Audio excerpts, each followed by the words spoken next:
नमस्कार, आप देख रहे हैं द न्यूज बर्ड। मैं हूं आपके साथ अर्पिता सिंह और आइए नजर डालते हैं इस वक्त की खास खबरों पर। मुख्यमंत्री अशोक गहलोत ने नई दिल्ली के बीकानेर हाउस से वीसी के माध्यम से जोधपुर इंटरनेशनल थिएटर फेस्टिवल के उद्घाटन समारोह का किया शुभारंभ। जोधपुर पुलिस कमिश्नरेट द्वारा जिले भर में हिस्ट्री शीटर और वांछित अपराधियों की धरपकड़ के लिए चलाया जा रहा है विशेष अभियान। उदयपुर पुलिस ने हार्डकोर हिस्ट्री शीटर बदमाशों के खिलाफ की बड़ी कार्रवाई। शहर के 12 थाना क्षेत्रों से 125 बदमाशों को किया गिरफ्तार। जोधपुर भाजपा के होली स्नेह मिलन के दौरान हजारों कार्यकर्ताओं की भीड़ जुटी। केंद्रीय मंत्री गजेंद्र सिंह शेखावत ने किया नेतृत्व।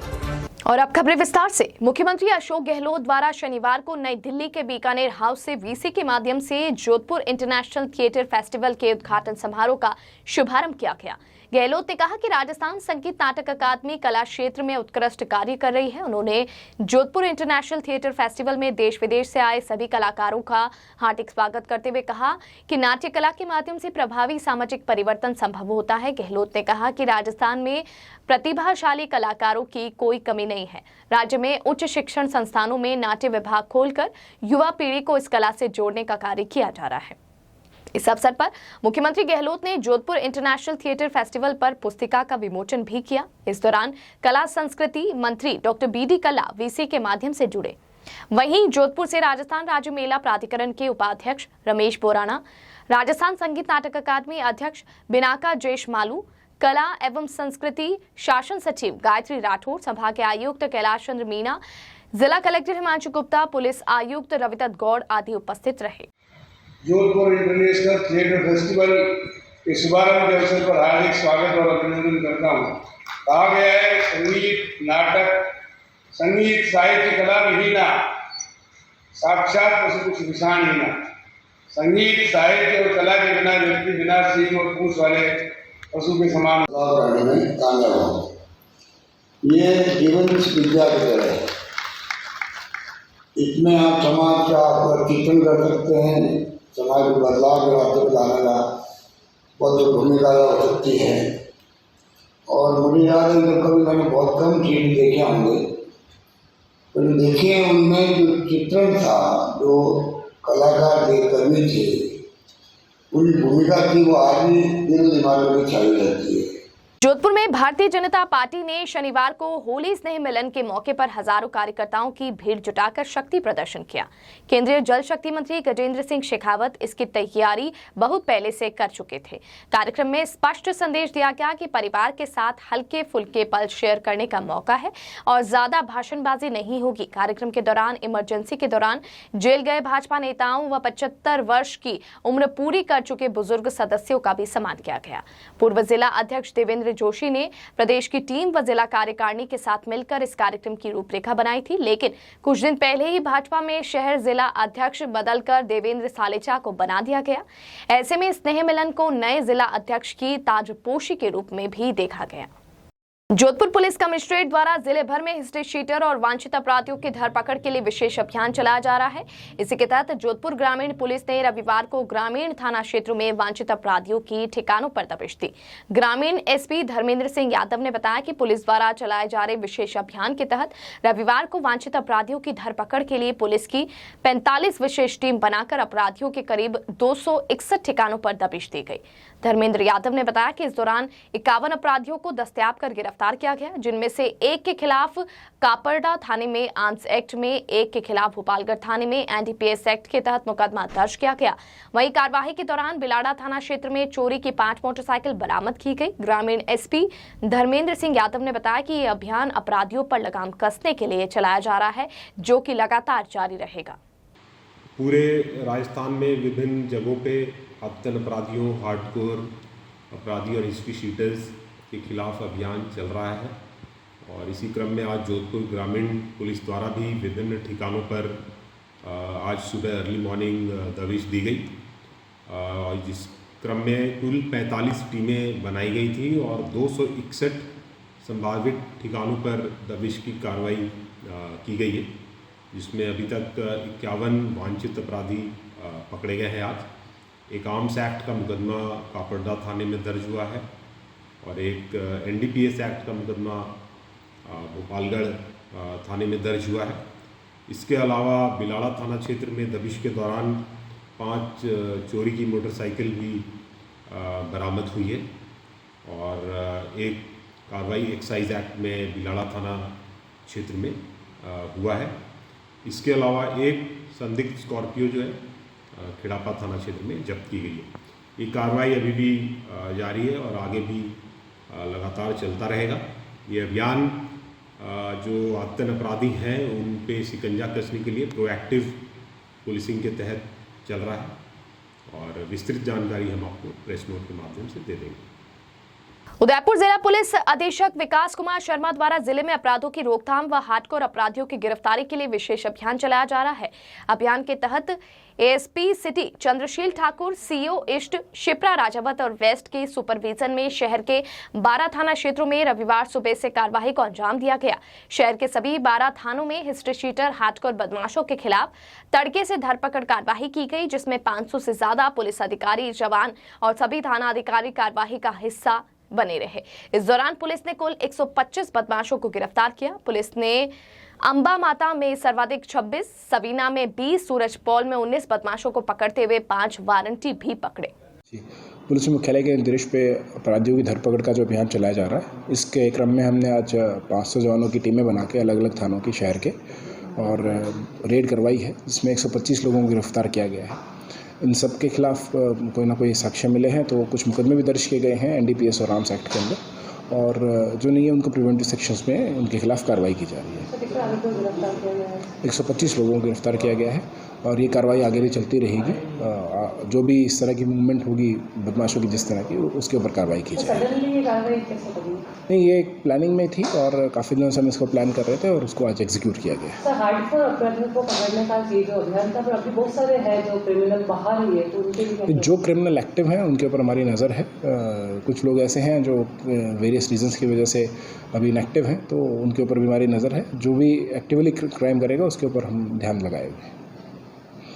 जोधपुर के सरदारपुरा बी रोड पर हवाला कारोबारी को पिस्टल दिखाकर बंधक बनाकर 7 लाख से ज्यादा की डकैती करने वाली गैंग के 3 आरोपियों को पुलिस ने गिरफ्तार किया। डकैती की घटना से 7 बदमाशों का पता चला था। इसे साजिश मास्टरमाइंड लॉरेंस की गुर्गे हिस्ट्री शीटर पवन सोलंकी ने रची थी। इसमें स्थानीय गैंग के साथ शेखावटी अंचल की गैंग भी शामिल थी। आरोपियों से 14 लाख रुपए और एक कार बरामद की गई। पुलिस ने मास्टरमाइंड पवन को गोवा में बीच समंदर जहाज में कसीनो खेलते हुए गिरफ्तार किया। आरोपी ने 45 लाख की डकैती की बात स्वीकार की, जबकि परिवादी ने मात्र 7 लाख की लूट का केस दर्ज करवाया था। डीसीपी गौरव यादव ने बताया कि परिवादी के खिलाफ जांच करने के लिए आयकर विभाग को कहा गया। मामले में परिवादी के खिलाफ जांच की जाएगी। पुलिस उपायुक्त पश्चिम गौरव यादव ने बताया कि पुलिस ने डकैती करने वाले मास्टरमाइंड सहित 3 आरोपी पवन सोलंकी, दिलीप कुमार और सुनील बिश्नोई को गिरफ्तार किया है। और किस तरह पकड़ा? कुछ दिनों पूर्व सरदारपुरा में एक लूट की घटना हुई थी, जिसमें एक कारोबारी से जो प्रथम एफआईआर में बताया था कि 6 से 7 लाख रुपए लूटना बताया गया था। घटना की गंभीरता को देखते हुए सरदारपुरा थाने की टीम और इसके साथ साथ अब जो साइबर सेल है डीसीपी कार्यालय के, उसके लोगों को इस पे लगाया गया। टीम ने लगातार कार्य किया, विभिन्न टेक्निकल इनपुट के साथ साथ काफ़ी सारे सीसीटीवी कैमरास भी देखे और उसके पश्चात एक रेकी करने वाले व्यक्ति को आइडेंटिफाई किया जिसने रेकी किया सर्वप्रथम, और उसके उस रेकी करने के पश्चात और इसको डेवलप किया तो एक पवन सोलंकी नाम के व्यक्ति का नाम सामने आया जो हिस्ट्री सीटर भी है और पूर्व में भी काफ़ी सारे उसके विरुद्ध मुकदमे हैं। जब उसका पीछा किया गया तो ये पता चला कि वो नेपाल भाग गया है। तो नेपाल में भी संबंधित जो अधिकारी हैं उनसे संपर्क करके इसको दस्तयाब करने की कोशिश की, परंतु जब तक वहाँ की टीम पहुँचती तब तक वो उस जगह से भी जा चुका था। फिर उसके बाद इसको लगातार डेवलप किया गया और ये पता चला कि ये गोवा गया हुआ है वहाँ पर। यहाँ से जैसे ही पता चला तो यहाँ से टीम गोवा भेजी गई, इसको गोवा से दस्तयाब करके ले आया गया। पूछताछ करने पर इसने जो घटना है उसको स्वीकार किया। कुल 7 व्यक्तियों ने मिलकर के इस घटना को अंजाम दिया था। घटना में जो प्रयोग होने वाली मोटरसाइकिल, जो कार प्रयोग हुई थी वो बरामद हो गई है। इसके साथ साथ अभी तक 14,06,000 रुपये बरामद हुए हैं। मैं इसमें 2 चीज़ और आपको बताना चाहता हूँ कि प्रथम दृष्टया ये बात जो सामने आई कि करीब 45 लाख रुपए की लूट हुई थी। जिसके साथ लूट हुई थी उसने ये रकम कम लिखाई है, तो इस बात की संभावना है कि इसमें कहीं न कहीं हवाला कारोबारी होने की आशंका रहेगी। तो इस क्रम में जो डिटेल पूछताछ होगी उसके आधार पर संबंधित एजेंसियों को सूचना दी जाएगी और जो कार्रवाई अग्रिम होगी तदनुसार कार्रवाई की जाएगी। सेकेंडली, जो ये पवन सोलंकी है, ये इसके खिलाफ कई तरीके के मुकदमे दर्ज हैं। ये एक्सटॉर्शन कॉल भी करता रहा है। पूर्व में इसका लॉरेंस बिश्नोई गैंग से संबंध भी बताया गया है। तो अभी इनसे डिटेल पूछताछ की जाएगी और जिस तरीके से भी जो भी सूचना आएगी उस हिसाब से कार्रवाई की जाएगी। कितनी नकदी बरामद हुई है इससे? अभी तक 14,06,000 रुपये बरामदगी हो चुकी है और आगे जो पूछताछ में जो भी चीज़ जैसे आएगी उस हिसाब से। दौरान सर कुछ खर्च भी किया होगा इन्होंने, रकम तो बड़ी हो सकती है। मैंने जैसे आपको बताया करीब 45 लाख अभी प्रारंभिक पूछताछ में इसने बताया है कि 45 लाख की लूट की है। जो डिटेल पूछताछ होगी उसमें जो बातें हैं वो स्पष्ट रूप से क्लियर आएंगी। वारदात के दौरान ये वांटेड था या जोधपुर? इसका जो क्रिमिनल रिकॉर्ड है वो खंगाला जा रहा है। यदि वो कहीं पे भी वांटेड था, क्योंकि मैं जाएंगे उसको। ये एक्सेस कहाँ का है? महामिंद्र का है या मंडोर का है? ये मंडोर थाने का एचएस है। लॉरेंस से इसके संबंध में लॉरेंस से किस प्रकार से? पूर्व में ये जो लॉरेंस बिश्नोई गैंग के कुछ लोगों को शेल्टर देने के आरोप में इसको गिरफ्तार किया जा चुका है। तो एक तरीके से लॉरेंस गैंग से इसका संपर्क पूर्व में रहा है। लॉरेंस का कोई योजना नहीं, इसमें इस पर्टिकुलर घटना में लॉरेंस का कोई रोल, मतलब कोई अभी तक कोई लिंक नहीं आया है। इन्वेस्टिगेशन से अगर कोई बात आएगी तो ये जरूर है कि इसमें जो पूरी घटना हुई है इसमें जोधपुर की गैंग के अलावा शेखावटी की गैंग भी शामिल थी। 2 गैंग ने मिलकर के कार्य किया था, इस पूरी घटना को अंजाम दिया था, जिसमें जो हमारे पास टोटल 3 लोग अरेस्ट हो चुके हैं और जिनका नाम है उनके बारे में पता चला तो 2 लोग, झुंझुनू पुलिस ने 2 लोगों को अरेस्ट किया हुआ है और एक और व्यक्ति जो कि फरार है। तो 2 जगह की गैंग ने मिलकर के इस पूरी घटना को अंजाम दिया। सर इन्हें कहाँ से पकड़ा गया तीनों? मैंने जैसे इसको बताया कि इस पर्टिकुलर व्यक्ति को गोवा से दस्तयाब करके पवन सोलंकी को लाया गया। शेखावटी किसी गैंग की आइडेंटिफिकेशन हुआ सर? कौन से गैंग? हाँ बिल्कुल, वो आइडेंटिफिकेशन हो गया, नाम भी आ गया है। और उसमें गैंग कौन सी थी सर? वो गैंग कौन सी थी? मतलब ऐसा बहुत फेमस गैंग का नाम नहीं, बट वो कुछ लोगों की, नए लड़कों की गैंग बना रखी है, गिरोह बना रखा है जो कि इस तरह की वारदात देते हैं। नहीं, अपनी गिरफ्तारी के बाद हुई उनकी गिरफ्तारी है, वो पहले से गिरफ्तार है? वो हमारे जो दस्तयाब हो गए, दस्तयाब होने के बाद गिरफ्तारी की। आपके दस्तयाब करने के बाद इसके मिली सूचना के आधार पर उनको नहीं, वो झुंझुनू पुलिस का खुद का ऑपरेशन था। वो किसी और मुकदमे में कर रहे थे, उनके पास किसी और मुकदमे में सूचना आई थी। जब हमने इनसे पूछताछ की तो हमें नाम पता चला, झुंझुनू पुलिस से भी हमारे पास सूचना आई। तो कुल मिला जुला करके हमारी सूचना के आधार पर वहाँ पर कोई कार्रवाई हुई ये अभी नहीं कह सकते हैं। वो इंडिपेंडेंटली किसी और घटना से रिलेटेड इन्वेस्टिगेशन कर रहे थे तो उसमें गिरफ्तार किया था। टोटल आदमी कितने थे इसमें? टोटल अभी तक 7 व्यक्तियों का रोल आ रहा है। घटना के बाद अपराध भग गए थे जोधपुर छोड़ के? हाँ, फिलहाल ये जो मैंने आपको पहले भी बताया कि घटना के बाद सभी लोग अलग अलग दिशा में गए। तो ये मुख्य आरोपी पवन सोलंकी ये नेपाल भाग गया। तो सर ये ऐसा भी कहा जा सकता है कि रुपए का बंटवारा हो चुका है? हाँ, ये कहा जा सकता है कि रुपए का बंटवारा हो चुका है। इसने अभी प्रारंभिक पूछताछ में कुछ रुपए जो बाकी लोग हैं जो बाहर हैं उनको देना बताया है, परंतु विस्तृत पूछताछ होगी तो पता चले। सभी लोग अलग अलग डायरेक्शन में गए थे। तो एक जो अभी तक बात आई है कि रुपयों का बंटवारा हो चुका है। हथियार वगैरह बरामद? हथियार अभी तक इससे बरामद नहीं हुआ, बट इस घटना में एक फायर आर्म का उपयोग इन्होंने किया है। वो बरामद हो गई? नहीं, वो बरामद नहीं हुआ है। अच्छा सर, गोवा में किस स्थिति में था, वहाँ कैसे पकड़ा इसको? ये बेसिकली मतलब जो अभी तक बात सामने आई है, नेपाल में भी और गोवा में भी ये कैसीनो में पैसे लगा रहा था उसमें। मतलब जोधपुर पुलिस कमिश्नरेट में शनिवार को सरदारपुरा थाना क्षेत्र में प्रेस वार्ता करते हुए जोधपुर पुलिस उपायुक्त पश्चिम गौरव यादव ने बताया कि पुलिस आयुक्त रविदत्त गौड़ के निर्देशन में वांछित अपराधियों की धरपकड़ के लिए विशेष अभियान चलाया जा रहा है। उसी के तहत पुलिस द्वारा जिले भर में सक्रिय वांछित एवं इनामी अपराधियों की एक सूची जारी की गई। उन्होंने बताया कि टॉप 10 वांछित अपराधियों को चिन्हित कर उनके नाम की सूची जारी की गई, जबकि लिस्ट जारी होने से पूर्व 2-3 अपराधियों को गिरफ्तार भी कर लिया गया। गौरव यादव ने बताया कि ये दोनों आरोपी 4000 एवं 1000 के इनामी थे। यादव ने बताया कि शहर वासियों की जानकारी के लिए इस सूची को जारी किया गया। साथ ही एक DST हेल्पलाइन नंबर भी जारी किए गए हैं, जिस पर इन अपराधियों के बारे में किसी भी तरह की सूचना दी जा सकती है। गौरव यादव ने बताया कि जानकारी देने वालों की पहचान छुपा कर रखी जाएगी एवं यदि इनामी अपराधी के बारे में जानकारी देते हैं तो जानकारी देने वाले को नियमानुसार इनाम भी दिया जाएगा। तो डीसीपी क्षेत्र के जो 10 मोस्ट वांटेड आरोपियों के नाम घोषित किए गए थे, उनके इनाम भी घोषित करने की प्रक्रिया कौन है, क्या है सर इसमें? जो जिले के टॉप 10 सर्वाधिक सक्रिय और वांछित अपराधी हैं उनको चिन्हित किया गया। उनको चिन्हित करने के पश्चात उन पर इनाम घोषित किया गया। और मैं आपको बता दूं कि ये लिस्ट जारी करने से पूर्व जो हमने चिन्हित किए थे उसमें से 2 गिरफ्तार किए, जो जिसमें से एक 4,000 का इनामी था और एक 1,000 का इनामी था। ये लिस्ट जारी करने का पर्पस ये था कि एक तो पब्लिक को प्रॉपर जानकारी मिले कि कौन लोग वांटेड हैं, और साथ साथ एक डीएसटी टीम का फ़ोन नंबर भी जारी किया है, और जो हमारे डीसीपी कार्यालय में एक अलग से टीम बनाई गई है उनका भी डिटेल जारी किया है। यदि कोई व्यक्ति इसमें सूचना देना चाहे, कोई मदद करना चाहे तो वो बिल्कुल निश्चिंत होकर के सूचना दे सकता है। यदि थाने लेवल पे देना चाहे थाने लेवल पे दे सकता है, और यदि डीसीपी कार्यालय के टीम को देना चाहता है उनको दे सकता है। इसमें मैं ये बात आप लोगों के माध्यम से सबको कहना चाहूँगा कि किसी की भी जो भी पहचान है पूर्णतः गोपनीय रखी जाएगी। साथ साथ यदि कोई इनामी पकड़ा गया तो जो नियमानुसार अवार्ड है वो भी दिया जाएगा। ठीक है सर। और बुलेटिन में यहाँ रुकेंगे एक ब्रेक के लिए। ब्रेक के बाद जारी रहेगा खबरों का सिलसिला। आप बने रहिए द न्यूज़ बर्ड के साथ। जनता से जुड़ी हर खबर,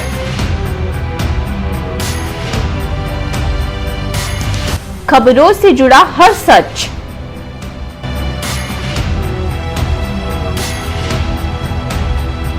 हर मुद्दे पर होगी हमारी नजर।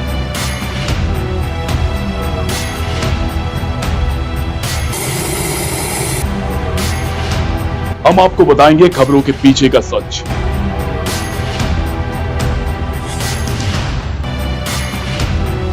हम आपको सुनाएंगे भीड़ में दब रही आवाज। जनता के घरों से सरकारी गलियारों तक। द न्यूज़ बर्ड, आपके बीच, आपकी आवाज। बिग बॉस यूनिसेक्स सैलून, जहां आपको मिलता है bridal makeup, hair colour, party makeup, hair cut, streaking, mehndi, facial and all other services. For more detail, contact us 7568164935 9571577375. Nearby Bhatti Softy and Softy inside Jalori Gate, Jodhpur.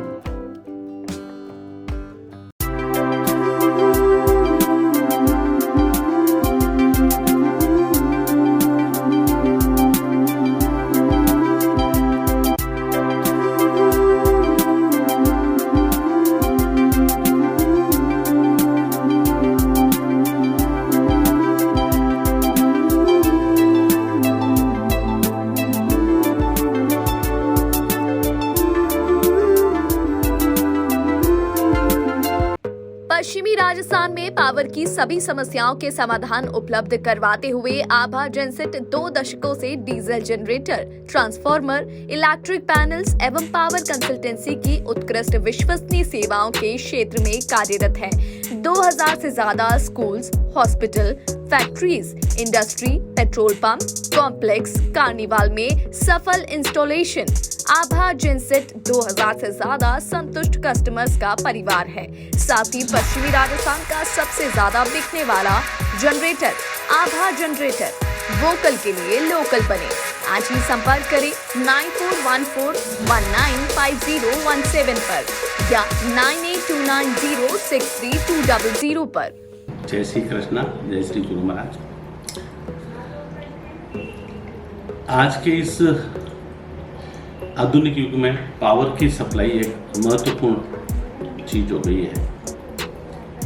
जमाना inverter और battery से हटके continuous power पे आ गया है। हमारा जो experience पिछले 20 सालों से रहा है और टोटल कंपनी के 30 सालों का जो जनरेटर का एक्सपीरियंस है, उसी को देखते हुए अब हमारे पास 2 kVA से लेकर 2500 kV तक के जनरेटर उपलब्ध हैं। किसी भी को साइलेंट जनरेटर की आवश्यकता हो, किसी तरह का पावर कट हो, कंटिन्यूस रेटिंग के लिए जनरेटर की रिक्वायरमेंट हो, तो आप हमसे संपर्क कर सकते हैं। अब हम जोधपुर कॉर्पोरेट ऑफिस से जयपुर में जनरेटर बनाने की फैक्ट्री का उद्घाटन कर दिया है और पिछले 6 महीनों से हम कस्टमाइज जनरेटर सेट्स बना रहे हैं जिसको जैसी रिक्वायरमेंट है उसको उसी तरह का जनरेटर बना के देते हैं। जो सहयोग पिछले 30 सालों से पश्चिमी राजस्थान का रहा है, उसी सहयोग के आधार पे हमने जनरेटर का कार्य मैन्युफैक्चरिंग का चालू किया है। हमारे पास सभी साइज के जनरेटर उपलब्ध है। उसके साथ कंट्रोल पैनल और सोलर का भी हम काम करते हैं। ट्रांसफार्मर, किसी भी तरह के पावर की आवश्यकता हो, आप हमसे संपर्क कर सकते हैं। जनरेटर के क्षेत्र में हमारे पास सभी तरह के साइज उपलब्ध है। हमारी कंपनी जो लीड डॉक्टर आभा बोरा कर रही है, हमारे पास ट्रेन इंजीनियरों की पूरी टीम है एवं उस टीम के साथ 30% का महिला रिजर्वेशन भी है और हर तरह की सेल्स और सर्विस हम प्रोवाइड कराते हैं। हम एस्कॉर्ट्स के ऑथराइज OEM हैं। आपको किसी भी तरह की रिक्वायरमेंट हो तो जरूर संपर्क करें। अब चाहे शादी समारोह हो या कोई अन्य कार्यक्रम, बच्चों और बड़ों के लिए कपड़े खरीदना हो या मेंस एथनिक वियर, यह सब हुआ बहुत ही आसान, क्योंकि रामसंस उपलब्ध करवाता है कपड़ों की वाइड रेंज, जहां आपको मिलते हैं kurta pajama, suiting and shirting, formals wear. 1995 से जोधपुर वासियों का एकमात्र विश्वास रामसंस। तो आज ही आइए रामसंस और दीजिए खुद को नई स्टाइल। रामसंस, चांदसा तकिया रोड, जोधपुर। ब्रेक के बाद बुलेटिन में आपका स्वागत है। उदयपुर शहर को दुर्घटना मुक्त बनाने के लिए प्रशासन और इकॉन के संयुक्त तत्वावधान में चल रहे अभियान के तहत संभागीय आयुक्त ने चेतक से दिल्ली गेट तक का दौरा किया। रविवार को संभागीय आयुक्त राजेंद्र भट्ट के निरीक्षण किया और भट्ट खुद सड़कों पर उतरे और चेतक सर्किल पर वाहनों को व्यवस्थित करवाया। भट्ट ने दुकानों के बाहर खड़े वाहनों को हटवाया। इस दौरान दुकान मालिकों को भी चेतावनी दी गई। भट्ट ने दुकानदारों को निर्देश दिया कि दोबारा वाहन सड़क पर दिखे तो उन्हें जब्त कर लिया जाएगा। भट्ट ने मौके से नगर निगम के अधिकारियों को बुलाया और सुचारू ट्रैफिक के लिए लाइनिंग करने की बात कही। भट्ट ने इकॉन संस्था की गतिविधियों को भी देखा और नियमों की पालना करने वाले वाहन चालकों को प्रमाण पत्र दिया। इस दौरान ट्रैफिक पुलिस उपाधीक्षक कुशाल चौरडिया, इकॉन संस्थान के शुभम तालिया व पदाधिकारी भी उनके साथ मौजूद रहे। यातायात व्यवस्था को सुधारने का और आम नागरिकों को राहत प्रदान करने का प्रयास किया जा रहा है। देखिए, ये एक ऐसा प्रयोग था जिसमें जो भामाशाह भी सामने आए, एक निजी फॉर्म भी सामने आई।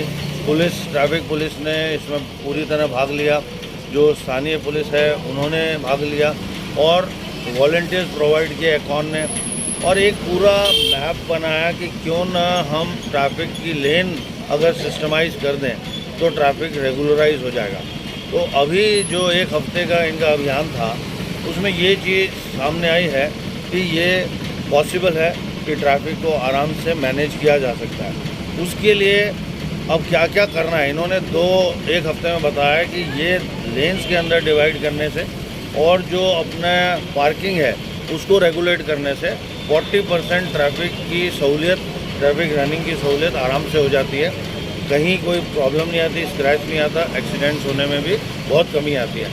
तो ये इसको आगे बढ़ाते हुए इससे जो मॉडल है, इस मॉडल से पूरे टाइम, अभी तो जैसे इन्होंने 3-3 घंटे आज और कल लिया था, उससे पहले इन्होंने जो पब्लिसिटी की थी और होर्डिंग्स के थ्रू की, सोशल मीडिया के थ्रू की, लोगों में एक अवेयरनेस दी और सोशल मीडिया पे भी बहुत अच्छा रिस्पॉन्स आया।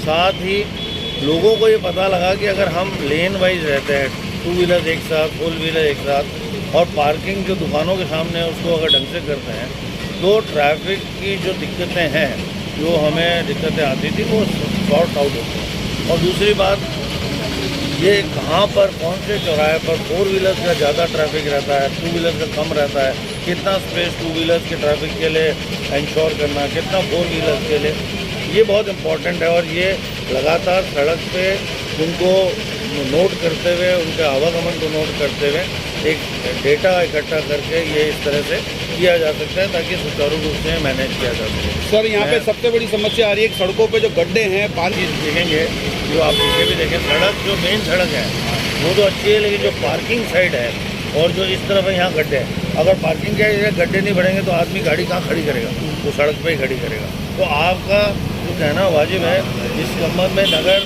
निगम को मैंने अभी भी कमिश्नर को निर्देश दिए, एक तो येलो और वाइट लाइन अभी से चालू करें लगाना, और जहाँ जहाँ गड्ढे हैं उसको आइडेंटिफाई करके और इन जगह पे दुकानों के सामने जहाँ पार्किंग होती है उनको पहले प्राथमिकता पे उसकी भराई करें, उसको ठीक करें।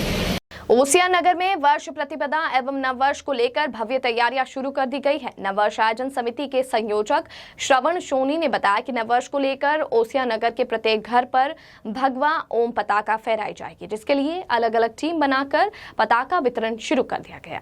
इसके अलावा ओसिया नगर के मुख्य चौराहों को सुसज्जित करने के लिए टीम गठित कर दी गई। नववर्ष का स्वागत आम नागरिक भव्यता से करे, इसके लिए नववर्ष आयोजन समिति द्वारा जन जागरण किया जा रहा है। पत्रक के माध्यम से नववर्ष के दिन ध्वज लगाने, एक दूसरे को तिलक लगाकर शुभकामनाएं देने, घर के बाहर रंगोली बनाने, घर में मिष्ठान बनाने, भजन और पूजा पाठ आदि करने का आह्वान किया गया।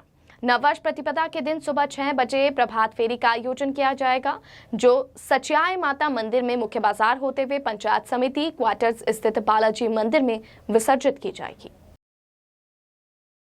समाज सेवा के कार्य में अग्रणी संस्था संभली ट्रस्ट द्वारा अंतर्राष्ट्रीय महिला दिवस के अवसर पर पूरे महीने महिलाओं के उत्थान हेतु विभिन्न कार्यक्रम आयोजित किए जा रहे हैं।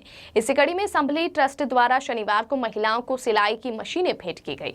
संभली ट्रस्ट के संस्थापक गोविंद सिंह ने बताया कि ट्रस्ट द्वारा महिलाओं के उत्थान हेतु विभिन्न कार्यक्रम आयोजित किए जा रहे हैं। 1 वर्ष के प्रशिक्षण पश्चात शनिवार को 308 महिलाओं को सिलाई की मशीनें देकर उन्हें स्वरोजगार से जोड़ा गया। गोविंद सिंह ने बताया कि ट्रस्ट द्वारा प्रतिवर्ष छात्रों को छात्रवृत्ति भी दी जाती है। इस वर्ष भी 235 छात्रों को छात्रवृत्ति दी गई। कार्यक्रम के दौरान नगर निगम महापौर कुंती देवड़ा परिहार मुख्य अतिथि के रूप में मौजूद रही। महापौर ने बताया कि संभली ट्रस्ट द्वारा विगत 12 वर्षों से लगातार समाज सेवा में अग्रणी रहकर कार्य किया जा रहा है। उनके द्वारा किए गए कार्यों से अन्य लोगों को भी प्रेरणा मिलती है, साथ ही महिलाओं में भी जागरूकता का उत्थान होता है। बात है कि संभली ट्रस्ट जो पिछले 10-15 सालों से बहुत ही अच्छा कार्य कर रहा है और कई ऐसी महिलाओं को, गांव ढाणियों की महिलाओं को उसने अपने से साथ जोड़े रखा है, जिसमें बहुत ही अच्छा कार्य और बहुत ही सुंदर कार्य उनके द्वारा किया जा रहा है, जिसमें वो विशेष तौर पर जो महिलाएं आत्मनिर्भर बनना चाहती हैं उनको सिलाई सिखाकर 1 साल का प्रशिक्षण देकर आज जो कार्यक्रम रखा गया है उसमें करीब 307 सिलाई मशीनें ऐसी महिलाओं को वितरित की जाएगी, जो बहुत ही ऐतिहासिक कार्य है। और इसके साथ साथ उन्हीं के परिवार से संबंधित बच्चों को जो पढ़ाई में बहुत ही अच्छे अव्वल नंबरों से पास हुए हैं, उनको स्कॉलरशिप देकर आगे बढ़ने की प्रेरणा उन बच्चों में मिलेगी। और मुझे लगता है कि इस तरीके का कार्यक्रम हमारे जोधपुर में होना हमारे लिए गौरव की बात है। कई विदेशों से भी प्रतिनिधि इस ट्रस्ट से कई वर्षों से जुड़े हुए हैं। मैं उनको भी धन्यवाद देती हूँ कि जो भारतीय संस्कृति है और उसमें हमारी एक परंपरा रही है कि नारी को जो सम्मान दिया जाता है, उसी के अंतर्गत ये संभली ट्रस्ट कई वर्षों से कार्य कर रहा है। और निश्चित तौर पर इससे जुड़ी हुई महिला आत्मनिर्भर के साथ साथ सशक्त भी बन रही है और इसके साथ साथ उनका परिवार में वो एक बराबर की भागीदारी और बराबर की हिस्सेदारी वो निभा रही है। इसलिए मैं संभली ट्रस्ट को पुनः बहुत बहुत बधाई और शुभकामनाएं देती हूँ और ऐसे सुंदर कार्यक्रम में मुझे बुलाकर जो मान सम्मान दिया उसके लिए भी पूरे ट्रस्ट का मैं आभार प्रकट करती हूँ। गोविंद सिंह राठौड़ है और मैं संभली ट्रस्ट का संस्थापक हूँ और पिछले 2-3 साल से जो है कोरोना की वजह से हम लोग सिलाई मशीनों के प्रशिक्षण के बाद में महिलाओं को इकट्ठा करके सिलाई मशीनें भेंट नहीं कर पा रहे थे, तो उसके लिए जो है आज हम लोगों ने उसी उपलक्ष्य में अंतर्राष्ट्रीय महिला दिवस के इस पूरे महीना को देखते हुए आज 308 सिलाई मशीनें जो है महिलाओं को देके और स्वरोजगार से जोड़ा। ये जो 1-1 साल की ट्रेनिंग लेने के बाद में इनको सर्टिफिकेट मिले हैं और इनको जो है रोज़गार से जोड़ने के लिए मार्केट लिंकेज का भी प्रबंधन किया गया है। संभली ट्रस्ट हर वर्ष करीब 260 बच्चों को छात्रवृत्ति देता है और इस वर्ष जो है 235 बच्चों को जो है फिर से छात्रवृत्ति देके और उनको जो है स्कूलों में पढ़ने के लिए आगे बढ़ाने के लिए जो है कार्य किया जा रहा है। अंतर्राष्ट्रीय महिला दिवस के उपलक्ष्य में नारी शक्ति सेवा समिति संस्थान द्वारा रविवार को रक्तदान शिविर एवं फाग महोत्सव आयोजित किया गया। जोधपुर शहर के मिल्कमैन कॉलोनी में आयोजित रक्तदान शिविर में महिलाओं ने बढ़ चढ़कर हिस्सा लिया। संस्थान के अध्यक्ष ने बताया कि कोरोना के बाद अस्पतालों एवं ब्लड बैंक में लगातार रक्त की कमी देखी जा रही थी। उसके चलते अंतर्राष्ट्रीय महिला दिवस के उपलक्ष्य में नारी शक्ति सेवा समिति संस्थान द्वारा महिलाओं का विशाल रक्तदान शिविर आयोजित किया गया, जिसमें सभी महिलाओं द्वारा रक्तदान किया जा रहा है। उन्होंने बताया कि रक्तदान करने वाली महिलाओं की हौसला अफजाई के लिए संस्थान द्वारा हेलमेट भेंट किए गए। साथ ही इस अवसर पर महिलाओं के लिए फाग महोत्सव का भी आयोजन किया गया, जिसमें बड़ी संख्या में महिलाओं ने होली के गीत गाकर नृत्य कर लुत्फ उठाया।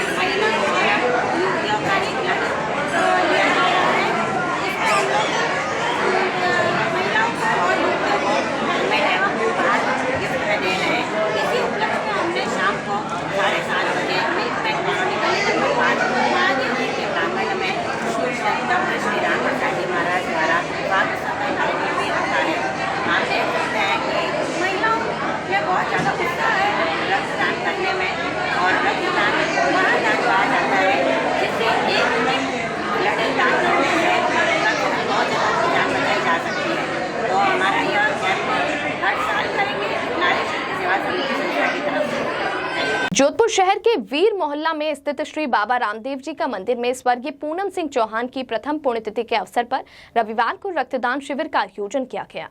शिविर संयोजक अधिवक्ता नरेंद्र सिसोदिया ने बताया कि पूनम सिंह चौहान का कम उम्र में निधन हो जाने के बाद उनकी पुण्यतिथि को सेवा कार्यों के रूप में मनाया जा रहा है, जिसके चलते रक्तदान शिविर का आयोजन किया गया।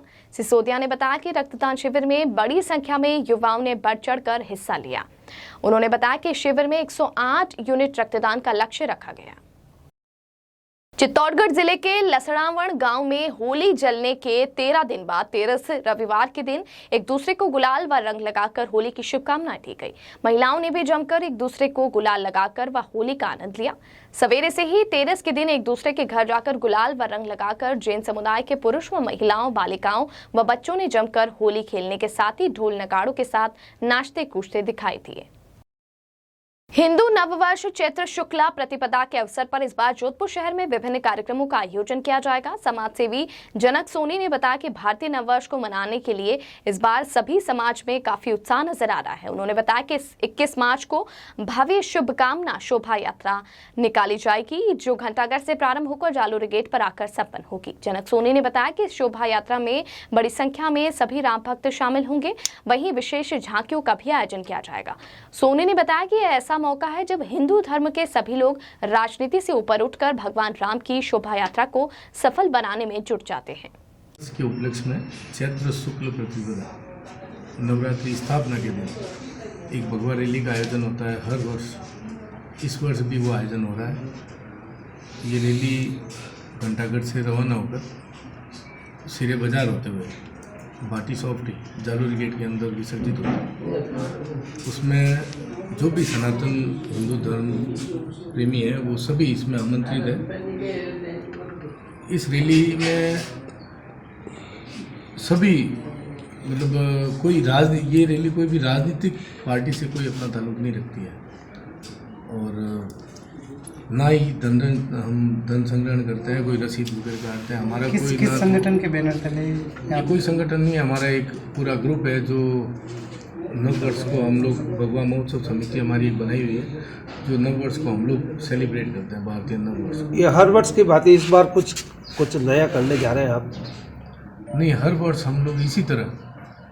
इस बार कुछ विशेष कुछ रखा है क्या आपने? नहीं, विशेष कुछ नहीं, हर बार यही होता है हमारा कि हम लोग नए कपड़े और भगवा साफा, भगवा ध्वज हाथ में और भगवा दुपट्टा लेके हम लोग पूरे शहर में घूमते हैं। ये पूरे जोधपुर के आसपास एरिया से हमारे जो भी कार्यकर्ता और जो धर्म प्रेमी हैं वो लोग इकट्ठे होते हैं। हम लोग सारे घंटाघर से फिर एक साथ हम लोग निकलते हैं रैली। मैं जनक सोनी और हमारे इसमें कोई पदाधिकारी। और अंत में मुख्य समाचार एक बार फिर से। मुख्यमंत्री अशोक गहलोत ने नई दिल्ली के बीकानेर हाउस से वीसी के माध्यम से जोधपुर इंटरनेशनल थिएटर फेस्टिवल के उद्घाटन समारोह का किया शुभारंभ। जोधपुर पुलिस कमिश्नरेट द्वारा जिले भर में हिस्ट्री शीटर और वांछित अपराधियों की धरपकड़ के लिए चलाया जा रहा है विशेष अभियान। उदयपुर पुलिस ने हार्डकोर हिस्ट्री शीटर बदमाशों के खिलाफ की बड़ी कार्रवाई। शहर के 12 थाना क्षेत्रों से 125 बदमाशों को किया गिरफ्तार।